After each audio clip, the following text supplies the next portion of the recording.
ভারতের উড়িষ্যার পুরীতে রথযাত্রা উৎসবের সবচেয়ে বড় আয়োজন ছিল। সনাতন শাস্ত্র মতে শ্রী শ্রী জগন্নাথ দেব ভাই বলরাম বোন সুভদ্রাকে নিয়ে মাসির বাড়ি বেড়াতে রথে চড়ে যাত্রা শুরু করেন। আর সেই রথের রশিতে টান দেওয়ার মধ্য দিয়ে হিন্দু ধর্মের মানুষ পুণ্য লাভ করেন। এমন বিশ্বাসের কারণে পুরীর রথযাত্রায় লক্ষ লক্ষ পুণ্যার্থী সমবেত হয়েছিলেন। ভারতীয় গণমাধ্যম বলছে, তীব্র গরমে পুরীর রথযাত্রা অনুষ্ঠানে অনেকেই অসুস্থ হয়ে পড়েন। প্রশাসন পরিস্থিতি মোকাবেলায় জলকামানে ঠান্ডা পানি দিয়ে পরিবেশ শীতল করার চেষ্টা করে।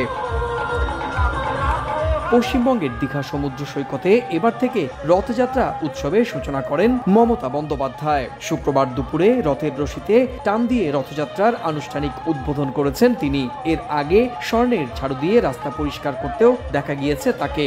জগন্নাথ পুরী থেকে চলেছে এখানে কলকাতা মন্দিরে, আমরা সবাই আনন্দিত। জয় জগন্নাথ। ভালোভাবে যাতে আমরা একটু সুস্থ সবল ভাবে থাকতে পারি। ভগবান আজ আমাদেরকে উপরে এত কৃপা করছে যে আমরা ভগবান আজ রাস্তায় নেমে এসছে সব ভক্তদেরকে দর্শন দেওয়ার জন্য।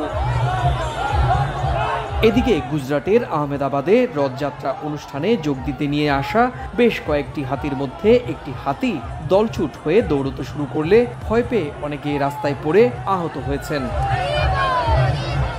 হিন্দু ধর্মে কথিত রয়েছে, ভগবান শ্রী শ্রী জগন্নাথের মায়ের বাড়ি থেকে মাসির বাড়ির উদ্দেশ্যে রওনা হন।